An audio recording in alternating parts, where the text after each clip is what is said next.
Ça fait beaucoup de moyens pour montrer ta nouvelle coupe de cheveux. Putain, il m'a cramé, fichier. Je me refringue. Moi ça va, je crois, je suis à peu près bien habillé. T'es nickel, t'es tout beau gosse. Chahut, très content de te recevoir aujourd'hui dans Au Balcon. Merci beaucoup. Bienvenue. Avant de commencer, tu veux boire un petit truc? Y a quoi? Il y a du thé, ça c'est sûr. Potentiellement du café, sinon de l'eau. Potentiellement, ça veut dire que c'est chiant un peu. Non, ça veut dire que je sais pas, j'ai pas checké. Bah, si tu trouves du café, carrément, sinon de l'eau, ça me va. Ok, vas-y, ça marche, j'arrive. Mon album, il s'appelle Tristo Bambino, il est sur toutes les plateformes. Et bah, si t'as que ça à foutre, va l'écouter, ouais. J'en profite, peut-être il va pas en parler après, donc...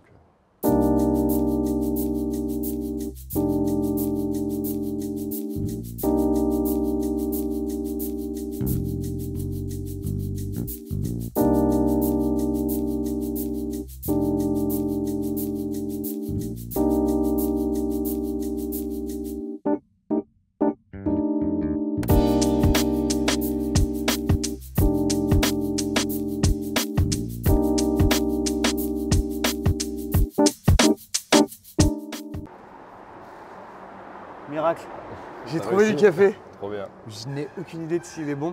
Oui, bah, Je me demande même si je t'ai pas fait un café long avec un expresso. Avec de l'eau? Il y a un peu d'eau dedans? Ça fera l'affaire. Merci beaucoup. Avec plaisir, avec plaisir, avec plaisir. C'est les tasses que t'as faites, ça? C'est les tasses qui sont locales et ça fait 4 épisodes que je dis qu'on va faire des tasses au balcon. Vraiment du format, tu vois, et que je fais pas. Il faut que je fasse. Bah ouais. Et tu vois, c'est une question de budget, Moi, je comprends. de rentrer vraiment dans de la grosse prod et tout. Déjà, comment tu vas? Ça va. Ça va? Il est un petit peu tôt, mais ça va. Il est un petit peu tôt, c'est vrai. Ouais, non, si, je suis un peu en forme. C'est un tournage matinal et dominical. Voilà. J'ai squeeze la messe pour venir. C'est pas vrai du tout. Du coup, pour présenter rapidement, toi, Chahut, artiste, chanteur, compositeur, Interprète. interprète, et on va dire quoi, pop, variété quoi. Ouais, moi je dis que je fais de la chanson parce que c'est un fourre-tout un peu, mais Ouais. je fais de la chanson française grosso modo avec des influences un peu diverses et variées, avec un ordi et plein d'instruments différents. Regard en coin et tu me tiens, je suis plus rien, je me mets minable, inconsolable. J'en ai plein le cul de me mettre en veille. Mais t'es tout seul à te produire. En grande partie, les maquettes je les fais tout seul. Après, je bosse avec Romain Noël qui est dans le groupe Johanno Johan aussi. C'est plutôt cool. Et en plus, il est trop fort en prod du coup. Et après, j'ai mon ingé son aussi et j'ai ma manageuse. Ok, donc il y a quand même une équipe autour de toi. C'est un faux projet solo. Du coup, album qui sort très bientôt à l'heure où on tourne, qui est sûrement sorti à l'heure où les gens voient cette vidéo. Il est même sorti il y a 2 jours. Ah putain, je suis un ouf. Voilà, le mec est trop au courant. Du coup, c'est ton premier album? Ouais, j'ai sorti 3 EP avant et là j'avais envie de faire un gros EP. Et tu sens que c'est une différence de travailler entre un EP et un album? Il y a une diff? Ouais, enfin c'est pas du tout la même chose, ça dépend en vrai. Mais, toi tu l'as abordé différemment des autres EP par exemple? Ouais, en tout cas j'ai essayé de faire en sorte qu'il y ait une cohérence un peu plus forte sur l'ensemble. Là où les EP, je les voyais plus en mode carte de visite où j'expérimente plus de choses, je m'autorise plus de choses différentes. Là j'ai envie de mettre j'ai eu envie de mettre de la variété et des trucs un peu différents entre les morceaux. Mais je voulais qu'il y ait un sens et un peu une trame et un peu une couleur aussi musicale. Du coup toi, ta rencontre avec la musique, ça se passe comment? Tu fais de la musique depuis jeune? C'est arrivé tardivement? C'est arrivé assez tôt parce que mes parents m'ont emmené au concert très très tôt. Même je pense que j'étais dans le ventre de ma mère, j'avais vu des concerts à ce moment-là. J'ai eu la chance grâce à eux aussi de partir au Mali quand j'étais petit. Vivre? Non, juste on est parti 2 fois 2 semaines. Je me souviens plus exactement quand, mais j'étais tout petit. Et en gros, il y avait le festival Paris-Bamako là-bas, le festival de musique avec plein d'artistes assez stylés, assez connus. Et moi, je me suis promené là-dedans, j'avais genre 8 ou 10 ans. Et j'étais là, mais c'est leur travail, là, les gens. Je vais faire ça. Je me suis rendu compte que c'était pas aussi évident que ça. Ouais. Mais en tout cas, je pense que ça part de là et je me suis mis à faire du son. Après, j'ai commencé au collège, quoi. Ok. J'ai fait de la basse, puis de la guitare, puis j'ai chanté, puis j'ai eu un ordi et là, tout était possible. Ok, donc vraiment à la base des bases, tu commences par la musique côté musicien. Ouais, en tout cas, je voulais faire du son, de la musique et je voulais monter un groupe de rock parce que j'avais des potes qui avaient un groupe de rock mais il n'y avait plus de place dans leur groupe. Tu t'es dit du coup je vais monter le mien? Ouais, c'est ça. Okay. Et j'ai acheté une basse et un pote à moi a acheté une guitare et aujourd'hui elle est toujours dans le salon de sa mère, je crois qu'il n'a jamais appris la guitare. Du coup je me suis mis à la guitare moi, je me suis démerdé. Okay. J'ai eu d'autres projets, des groupes aussi avant. Aujourd'hui toi, tu vis de ta musique? Enfin, en grande partie. Ouais, en grande partie. Je suis intermittent du spectacle. Ok. Et je fais surtout des concerts ou de la composition, même pour d'autres projets, ou pour de la danse aussi, ça m'est arrivé. Et sinon, je fais un peu des plans techniques, de pousser des caisses, monter des scènes pour des spectacles, Pour démonter. compléter au niveau de Ouais, l'intermittence sur certains cachets. faire des heures. Mais c'est plutôt bien équilibré, je suis assez content. Enfin, c'est pas du tout une tare de faire ça. À l'inverse, j'aime beaucoup parce que ça me fait un peu utiliser mon corps. Parce que sinon, je suis chez moi devant mon ordi avec mes instruments, pas forcément bien assis tout le temps.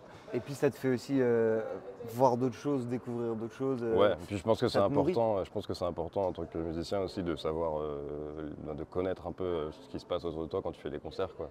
Savoir les enjeux de chaque métier qui sont liés à la scène, au spectacle, Ouais, bien sûr. pour pas être, pour parler le même langage tout simplement et pouvoir être à l'écoute de ce qui se passe. Ouais, puis connaître l'univers dans lequel tu évolues, c'est presque une nécessité, quoi. Bah ouais, carrément. Sinon ça fait un gros décalage et le but c'est qu'on se comprenne et qu'on passe un bon moment. Ouais, clairement. Ce serait dommage. Tu sens une différence, toi, depuis que vraiment tu es intermittent et que tu vis de la musique? T'as une approche. Waouh. Il faut mettre de l'huile là. Hein. Mais frère. Ouais, c'est une dinguerie, c'est un vélo, les gars. Ouais, il y a une trompette, lui. Mais je pense qu'il fait exprès là en plus. Hein. Voilà, là, c'est visé, là. C'est ciblé, là. Carrément. Cool. Je disais, ouais, est-ce que toi, tu sens une différence depuis que tu es intermittent? Dans ma manière de produire. Ouais, dans ta musique? Dans ma musique, je sais pas trop, mais dans la vie, je l'ai senti en tout cas, parce qu'avant, je bossais en bar et je faisais mes concerts à côté. Du coup, c'était pas le même rythme. Du coup, en fait, le bar, c'était un certain cadre. Et quand j'avais du temps libre, j'étais trop motivé à faire des trucs. Et là, en fait, je me suis retrouvé intermittent, à avoir tout mon temps pour faire que ça. La première année, c'était un peu particulier, quoi. Parce que c'est de l'organisation, c'est de l'indépendance. Personne t'attend. Si tu fais rien, il se passera rien. C'est ça. Si tu fais quelque chose, il faut se pousser au cul pour que ça donne vraiment quelque chose. À ce niveau-là, c'était un gros coup. Enfin, c'était un peu dur au début quand même. Et en fait, progressivement, j'ai fait en sorte de bosser avec d'autres gens, pas que d'avoir mon projet solo, ou en tout cas dans mon projet solo, inviter plein de monde pour pouvoir pallier à ça et sortir de chez moi et voir des gens aussi, parce qu'en fait, sinon, tu tournes en rond facilement, quoi. Bah, oui. Beaucoup de temps, c'est pas forcément le confort, quoi. Après, je vais pas dire ça à des gens qui ont Non, mais 35 heures et qu'on peut plus. Je vois ce que Je pense tu que c'est veux une dire. question d'équilibre. C'est que parfois aussi, quand tu es disponible de beaucoup de temps, tu sais même presque pas comment l'utiliser à certains moments. Bah ouais, je crois que c'est un peu le paradoxe de la liberté, quoi. Si tu es complètement libre, tu sais plus quoi faire. Question d'équilibre à trouver, puis c'est jamais acquis non plus. Donc tu peux trouver avec plein de temps, être super inspiré, plein de temps et pas savoir quoi foutre. T'as jamais l'inspiration au moment où tu es full dispo? Bah oui, ça peut arriver, mais ça se décide pas complètement non plus, quoi. Ça peut se provoquer un peu, et il faut des fois se pousser au cul. Des fois j'ai pas d'inspi et je me force un peu et ça passe. Et des fois je me force et ça passe pas du tout. T'as des process? Genre tu mets en place des routines, t'as des trucs où c'est... Routine, non, ça serait abusé de dire ça. Souvent, je commence quand même par la musique et je me mets derrière l'ordi, je prends une guitare, un clavier ou un ukulélé ou peu importe en fait, ou juste l'ordi des fois. Et je commence à composer une petite grille d'accords, une petite boîte à rythme, une petite batterie. Et après, je me mets à baragouiner en yaourt. Le texte vient, des fois il vient pas. Mais j'ai remarqué par contre que quand je commence un morceau, si j'ai pas fini la première maquette à la fin de la journée, souvent je reviens pas dessus. Ok. Souvent c'est ce que j'allais te demander. Est-ce que ça t'arrive de travailler des morceaux sur plusieurs jours? Ça arrive, mais c'est quand même pas la plupart du temps. Il faut que j'ai au moins le tempo, l'harmonie, le groove, l'ambiance sur le premier jour. Sinon, je passe à autre chose, quoi. C'est le côté un peu mystique que j'aime bien dans ce travail-là. Ça arrive que tu reprennes des maquettes d'il y a 5 ans, vraiment? Ça m'est arrivé, mais genre pas... là, il y a des sons dans l'album qui... Il y en a un seul, ouais. C'est Trop Fier, il s'appelle. Et c'est un des plus vieux, enfin c'est le plus vieux morceau, je crois qu'il a 5 ans justement. C'est le texte que tu as gardé? Donc j'ai gardé le texte et la grille harmonique, mais vraiment à la base c'était que ukulélé et voix. À l'époque c'était une maquette et je sentais qu'elle était cool, mais j'étais pas au bon endroit, au bon moment pour avoir envie de la sortir dans cet état. Il y a 5 ans en tout cas. Bien sûr, ça s'entend. C'est balèze quand même, parce que revenir dessus 5 ans après, se rappeler qu'elle est là. Après, je me rends compte que le morceau me plaît encore, donc c'est que Oui, c'est que tu sens qu'il y a un potentiel. Ouais. Mais je trouve que tu sais, aujourd'hui, c'est pas forcément la norme de revenir sur son travail de X années pour essayer de le remettre à niveau avec ce que tu es aujourd'hui, tu vois. Et on est plus dans je fais, ça marche pas, je refais autre chose, ça marche pas, ça marche pas, jusqu'à trouver ce qui marche, tu vois. Ouais. Un peu plus ça. On prend peut-être moins le temps. Ouais. Ça, carrément, non, mais je suis d'accord, hein, mais c'est le côté réseaux sociaux. Envoyer du contenu, de la présence et tout, c'est bien, ça stimule et à certains moments aussi ça peut brider. Il y a des injonctions qui sont hyper liberticides, hyper pressantes. Et en fait, la création, je crois pas que ça soit un truc qui se commande. C'est forcément un peu lié parce que le système est comme ça au commerce, parce que si tu veux en vivre, faut que tu puisses faire de l'argent pour manger. Mais ça nécessite quand même un peu de temps et il y a le facteur hasard, il y a plein de facteurs différents, les rencontres, les bonnes oreilles au bon moment. Toi, tu le ressens ça dans ton travail? Le fait qu'il faut aller vite, c'est assez récent. Je remarque pas mal de projets où j'étais trop hypé et je trouve ça trop cool.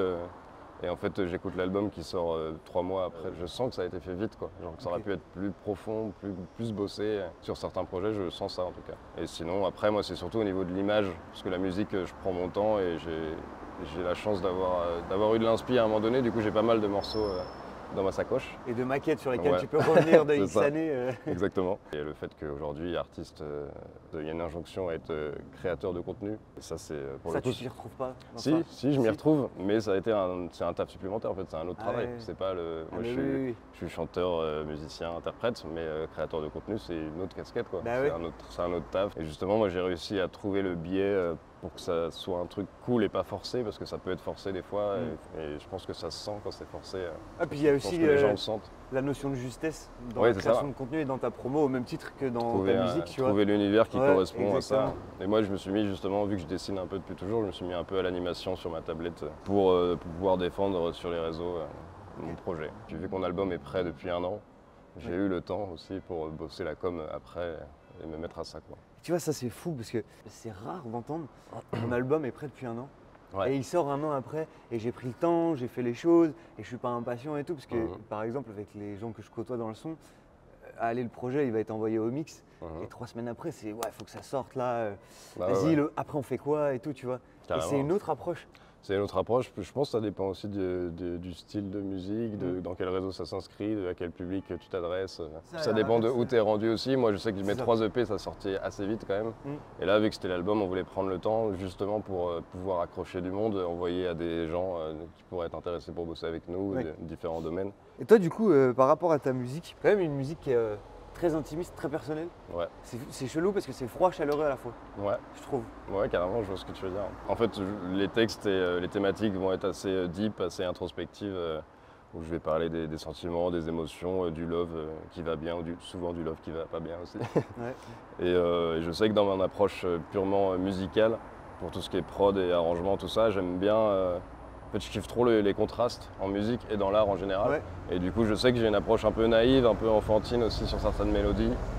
Et j'aime bien ce contraste-là, justement. Je crois que ça adoucit un peu le texte. Enfin, je dis pour la blague que je fais des chansons tristes, mais en soi, pour moi, c'est plus de la mélancolie, c'est plus une volonté cathartique, une volonté de s'apaiser, en fait. Et puis voilà, puis ça bouge en fonction de comment je me sens. Mais là, ça va bien. Ça va bien, donc ça fait des chansons plutôt soleil. Ouais, ça fait moins de chansons aussi. Bah oui, c'est ce que j'allais te dire, du coup. Ça fait 1 an que l'album il est prêt. Là, aujourd'hui, tu le défends, machin et tout. Tu continues quand même de faire de la musique? Ah bah oui, là j'en ai composé pas de temps, mais j'en ai 4, 5, 6. Mais sans but? Le but c'est que peut-être un jour ça sortira, peut-être pas. C'est pas daté. Après je sais que je continue à faire. Je fais de la musique, je crois que c'est important de faire de la musique un peu pour rien. Continuer de produire, d'expérimenter, d'aller chercher les trucs auxquels tu t'attendais pas. C'est ce que je préfère faire en fait à la base. Et après je sais aussi que des fois je pose du texte, je fais une structure de chanson. Et au-delà de réfléchir à la stratégie, tout ça, je m'en fous un peu. Sur le moment je m'en fous et je pense que je crois que c'est important de s'en foutre quand tu crées. Je suis un peu de cet avis-là. Quand tu crées un projet, je trouve que ce qui est important au début, c'est de faire. Et après, ton projet va se dessiner et tu trouveras une direction ou quoi en faire précisément après avoir fait ces étapes un peu chaotiques de je crée ça, puis ça, puis ça. Après, mais il y a des personnes qui fonctionnent différemment, qui ont besoin d'un cadre goal, dès le début. Ouais, un cap. Tu vois, je vais là-bas. Carrément. Ouais, là, c'est juste moi qui chouine dans un micro. Puis voilà. Mais c'est bien, c'est vrai que c'est bien de dire ça.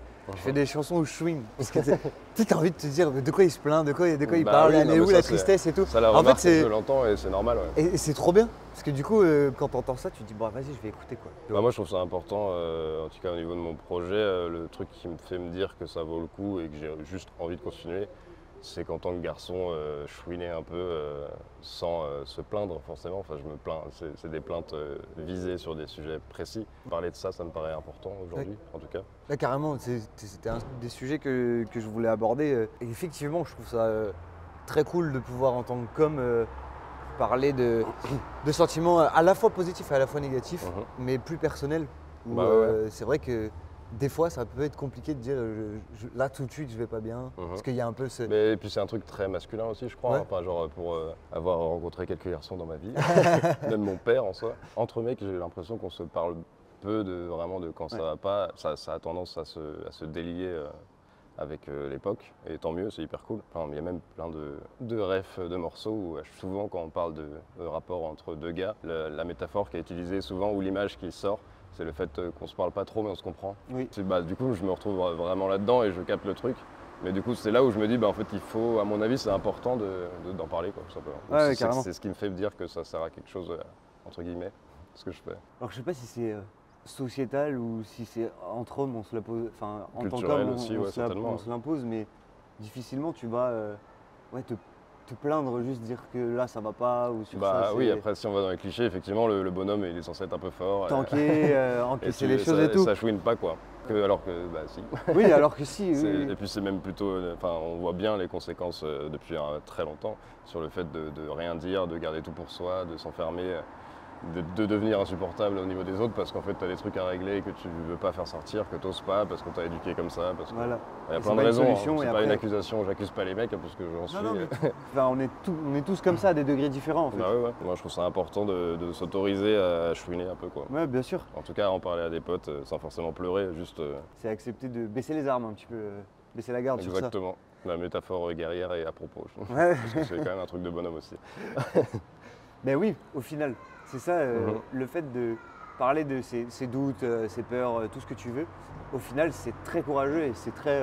en tout cas, en tant que mec, oui, courageux c'est fort, mais c'est important je pense. Ouais, mais ça participe à ce truc de bonhomme, je trouve, comme le fait de ne pas s'énerver dans un conflit par exemple, et d'être plutôt dans le dialogue et d'apaiser les choses. Ouais. Je trouve que c'est un truc de bonhomme et c'est des discussions que j'ai souvent eues avec des potes. Ouais, moi tu me parles comme ça, je suis pas une salope, je veux rentrer dans le mec, tu vois. Et je dis, en vrai je trouve que le fait de montrer que tu es au-dessus de ça, c'est être encore plus un bonhomme. Je sais pas si bonhomme, je vois le truc, mais du coup tu retournes le terme, tu changes le terme parce que bonhomme à la base ça veut dire un peu. Oui, c'est plutôt le comportement de. Ouais. Oui, mais. Tu l'utilises pour le détourner. Moi je l'utilise dans le sens bonne, homme. Dans ces cas-là, effectivement, il y a des insultes qui sortent, t'as dit salope, et souvent c'est des insultes adressées à la jante féminine. Donc, alors qu'elles n'ont rien à voir dans l'histoire. Ouais, mais du coup c'est révélateur quand même quoi. Ouais. Enfin, on est tous responsables et on a tous une part à prendre là-dedans. Ouais, bien sûr. À aucun moment tu as eu de mal à prendre cette direction-là dans la musique. Il n'y a pas eu de questionnement de ok, mais si je swing par rapport à la représentation que les autres ont de moi. Je me suis posé la question du est-ce que j'étais légitime de me plaindre ou de donner l'image de quelqu'un qui pleure en tant que garçon justement. Ouais, et c'est justement là où je me suis dit en fait si, il faut. Au contraire, je trouve que c'est pas assez représenté ou ça l'est de plus en plus ou alors ça l'est que dans des endroits marketés où c'est pour vendre des trucs. Là, je dis ça, c'est aussi pour vendre mon projet. Oui. Mais à la base, c'est pas pour faire de l'argent, c'est pour parler de ce que j'ai envie de parler. Ça m'a posé question, mais en fait, je me suis juste dit, j'ai envie de le faire. Et si ça résonne chez les autres, j'ai tout gagné, quoi. Que ce soit des mecs ou des meufs. Ouais, bien sûr. Peu importe. Ouais, donc tu as eu le questionnement vraiment juste au début, et puis après, ça c'est très vite disparu. Et puis ouais, ça me prend plus trop la tête ça. Ouais. Parce que justement tu te dis que t'es un mec, t'es privilégié et tu vas aller te plaindre et tout. Alors que c'est pas du tout sous cet angle-là que je l'aborde. Comment est-ce que tu l'as travaillé et comment tu l'as abordé pour pouvoir ramener ton univers sur scène en fait, tout simplement? C'était un petit peu un enjeu parce que je fais des chansons assez tranquilles. Donc, en concert les gens pas forcément de taper du pied tout le temps, mais de voir des choses au moins. Ouais. Donc on a bossé une scéno, on a fait en sorte qu'il y ait un truc à regarder derrière. Et aussi entre les morceaux, moi je m'amuse un peu, vu que rapidement je peux être mal à l'aise devant des gens, ça peut arriver, en tout cas en public. Je me suis dit ok, je serai mal à l'aise, mais je vais faire en sorte de contrôler ce malaise, donc de jouer avec et de faire des vannes un peu entre les morceaux. De proportion gardée, mais puis je crois que ça fait un peu respirer entre les morceaux aussi, vu que je vais dans le deep, j'aime bien me décompresser puis décomplexer le truc, me moquer de moi-même aussi entre les morceaux, dire que il n'y a rien de très grave dans tout ça, tant qu'on en parle c'est cool quoi. Mais du coup quand tu dis je peux être vite mal à l'aise devant les gens, c'est un truc précis qui te met mal à l'aise à ce moment-là? Non, je pense que c'est une question de caractère, de personnalité. Le côté se mettre un peu à nu, chanter ce que j'ai au fond de moi, c'est pas le truc le plus facile à faire. Bien sûr. Et je pense que je fais des concerts pour me challenger à titre personnel, pour sortir de ça justement et en parler. Mais je crois que ce biais-là me permet de dire plus facilement ce que j'ai sur le cœur que dans une conversation lambda, paradoxalement. Quoi. Merci de soutenir de plus en plus le format. Si vous aimez ça, abonnez-vous, likez, commentez, partagez. Merci pour toute la force. Et en vrai, tout ça, c'est grâce à vous aussi. Parce que s'il y avait personne qui regarde, ça donnerait moins d'énergie. Ouais, voilà, c'est ça. En fait, toi, c'est différent aujourd'hui parce que tu vis de la musique. Mais au stade où moi, j'en suis, le moteur, c'est vraiment le retour des gens. Ouais. Tu sais, les messages, les commentaires. Même moi, dans la musique aujourd'hui, il y a des concerts que je fais où moi je suis dégoûté de ce que j'ai fait, où je suis pas content. Et en fait, je fais confiance aux gens qui, après le concert, si j'ai des retours, si j'en ai pas de retour, c'est l'enfer. Du coup, je suis tout seul avec mon cerveau. Mais par contre, s'il y a des gens qui viennent me voir et qui me disent qu'ils ont kiffé, que ça les a touchés, etc., et en fait, ça me sauve un peu mon humeur et je me dis, en fait, ça va. Quoi. Je suis dur avec moi-même parce que je suis exigeant et ça fait partie de moi. Et parce que c'est important. Je pense aussi, mais du coup, faut savoir le dealer aussi. Et puis il faut savoir écouter les gens, quoi. Faut savoir faire confiance un peu aux gens qui disent que s'ils ont kiffé, c'est déjà que tu as réussi au moins sur 2-3 personnes. Carrément. T'as fait quoi. Ça, j'espère que c'est un truc que moi perso j'arriverai à garder tout au long de ma carrière. C'est ce truc de l'énergie, le retour des gens et. Ce qui est peut-être plus compliqué à capter sur un truc qui est vraiment immatériel sur les réseaux, tout ça. Moi j'ai la chance de pouvoir le faire en live. Du coup, tu as le retour direct, quoi. Tu vois les gens, tu vois leur. Plus instantané. Tu vois leurs émotions, tu as le ton de la voix qui est un truc qui est vraiment très important et qu'il n'y a pas sur internet, quoi. Le ton peut changer tout le sens de ce que les gens disent. Et puis c'est aussi ce truc de. Parce que quand ça marche, ça veut dire exposition, ça veut dire plus de rentrée d'argent, ça veut dire plus de responsabilité aussi. Et c'est espérer que ces trois choses-là viennent pas impacter quand même le rapport. La création déjà de base, ça c'est le rapport public, le rapport. Côté respecter le public et en même temps tu te retrouves pas déconnecté des gens qui te regardent. C'est ça, et pas être prisonnier de ton public non plus. Parce que ça reste quand même ce que tu fais, c'est ce que tu fais toi. Et si tu as envie de le faire avec le public, il t'attend peut-être pas là, se permettre aussi de pouvoir faire ça et pas s'enfermer dans un truc, tu vois. Pas être trop dans une recette. Pas juste pour toi, pour pas t'ennuyer, que continuer de créer des choses. Ouais, c'est ça. Genre toi par exemple, quand tu dis que tu fais de la chanson qui chouine, que le jour où tu as envie de faire un son qui bouge et qui est soleil, que tu te dises pas mais non, les gens ils m'attendent pas là. Si tu as envie de le faire foncièrement. Je dis rien. Puis de toute façon, je pense que dans ma voix et dans les thématiques, j'aurai toujours des choses dont je pourrais chouiner dessus, quoi. Si c'est pas le log, il y a toujours moyen de mettre. De se plaindre. On est tous d'accord, je pense, pour dire qu'il y a des choses qui vont pas.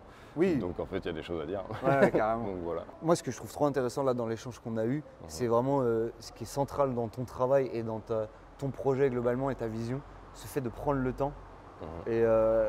Et ça, je me permets de vous faire une aparté, vous les viewers qui regardez, que vous soyez dans la création ou pas, gardez en tête de prendre le temps. Même si aujourd'hui tout va vite, il faut être archi présent et tout. Je pense que c'est ça qui solidifie un projet aussi. Faut pas s'oublier dans la vitesse, je pense. Ouais, c'est ça. Il y a des périodes où il faut aller vite. Il n'y a pas le choix, il faut aller vite. Ouais, mais faut pas oublier de s'écouter, quoi. De sentir si là, par exemple, c'est trop, là, c'est pas assez. S'écouter, quoi. Je pense que c'est un peu la base. Et écouter les autres aussi, évidemment. Ouais, c'est ça. Aussi s'écouter soi-même. C'est ça. Et du coup, comme je te disais juste avant la pause, on a un rituel dans le format.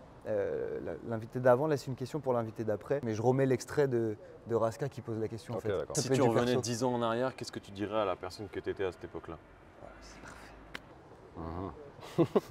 C'est une question un peu. C'est tricky, ouais. Je crois que ça rejoint un peu ce qu'on vient de se dire, c'est le fait de s'écouter, de continuer d'écouter les autres, les retours que les gens peuvent te faire sur ton travail ou même dans la vie, en fait, juste on peut échanger.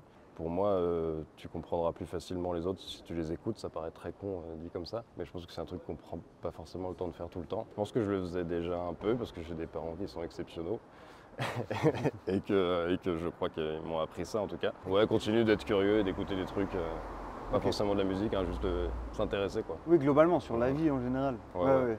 Et du coup, pour perpétuer cette tradition, aurais-tu une question à laisser au prochain invité? Une question un petit peu dans le thème aussi, je pense. Mais est-ce que dans son travail, il a conscience en tant qu'homme, est-ce qu'il ressent les privilèges qu'il pourrait avoir ou pas en tant que bonhomme? Ok. Justement. Ok, trop bien.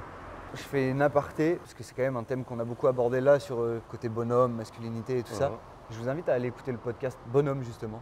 Oui, je l'ai pas écouté encore, mais il est carrément. très très cool. Et c'est sur cette notion de bonhomme. Qu'est-ce qu'un bonhomme pour toi? La définition du bonhomme. Et c'est un mec qui fait ça ou c'est une... Non, c'est une fille. Ok. Ouais. Souvent c'est ça. Ouais. Tant mieux. Et là, c'est trop bien. Tu vois, ça va demander par exemple, est-ce que tu considères que ta maman c'est un bonhomme?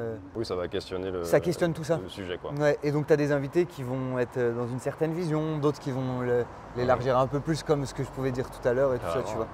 Moi, si jamais je peux faire une reco aussi de Vas-y, podcast carrément. sur le sujet, je sais que j'ai beaucoup écouté le Cœur sur la table, qui Ok. est un podcast fait par une meuf aussi. Ok. Et du coup, c'est toutes les thématiques du genre, de la masculinité, des rapports hommes-femmes et au-delà aussi. Ok. Et je trouve ça hyper pointu, très facile à écouter, et il y a des invités calés sur les sujets et tout. Ok. Pour moi, c'est un peu de nécessité publique avec la problématique qui est au bout du jour. on va Ouais, dire. carrément. Forcément, tu te doutes, si tu me poses une question, pour le prochain invité, moi, ta réponse, elle m'intéresse.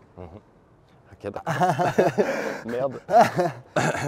Alors, est-ce que j'ai conscience du privilège dans la musique?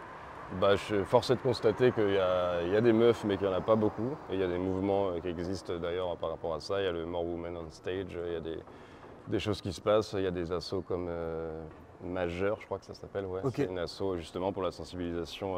Je vais certainement très mal le dire, mais la question justement de la place des femmes dans l'industrie musicale. Il y a des tafs qui sont faits et tout. Et donc s'il y a des tafs qui sont faits, c'est que le sujet existe, Ouais. ça c'est sûr. Et moi, est-ce que j'ai conscience du privilège? En tout cas, j'essaye d'y faire gaffe. Je ne sais pas si je le ressens vraiment, mais je constate dans mon entourage et même sur Angers que la majorité c'est des garçons. Mais je sens aussi qu'il y a de plus en plus de meufs qui sautent le pas et qui se l'autorisent aussi, parce que j'ai l'impression que c'est un truc de blocage, parce que c'est des questions de représentativité en fait. C'est paradoxal aujourd'hui de se dire que le sexisme est encore autant présent, et les artistes les plus écoutés dans le monde, ça va être Aya Nakamura, Billie Eilish et tout. Il y a un petit gap à prendre C'est fou, qui ouais. existe encore. Et je pense que ça bouge, j'ai l'impression que ça bouge, ça prend du temps et tout. C'est certainement hyper rude pour les personnes concernées. Mais j'ai la sensation que ça bouge un peu, et je crois que c'est justement en ayant conscience de ces privilèges-là qu'on peut faire un peu changer les choses en tant que garçon aussi, quoi. Ok. Laisser la place, tout simplement, déjà, et puis écouter Ouais. C'est vrai, encore une fois. la boucle. Donc toi, tu le ressens quand même dans la musique, ouais. Je le ressens dans le terroir que je côtoie, en tout cas. Ouais. Après, à titre perso, moi, effectivement, je suis un garçon qui parle de soi, de moi. Donc je me rends pas trop compte si j'ai été privilégié à ce moment-là, mais certainement, je pense que c'est un truc qui est tellement ancré que j'en ai pas conscience. Et c'est ça, et puis ça soulève beaucoup de directement. questionnements pour pouvoir s'en rendre compte ou pas. Bah tu ouais, vois, ouais. En ouais. tout cas, je pense qu'il faut rester alerte sur la question, il faut pas hésiter à écouter autour de soi ce qui se dit, quoi. Ben, ça, j'ai hâte de la poser celle-là. Hein. Celle-là, elle est bien. Celle-là, elle est croustillante. Et ben écoute, Trop ça m'a fait vraiment plaisir. Moi aussi. Je suis très content de cet échange. C'est un très bel échange. Les gars, prenez soin de vous. Les gars, les filles, du coup. Oh, c'est beau. Ben oui, bien sûr, bien sûr. Les gars, les filles, prenez soin de vous. Prenez soin de votre créativité. Ciao. Bisous.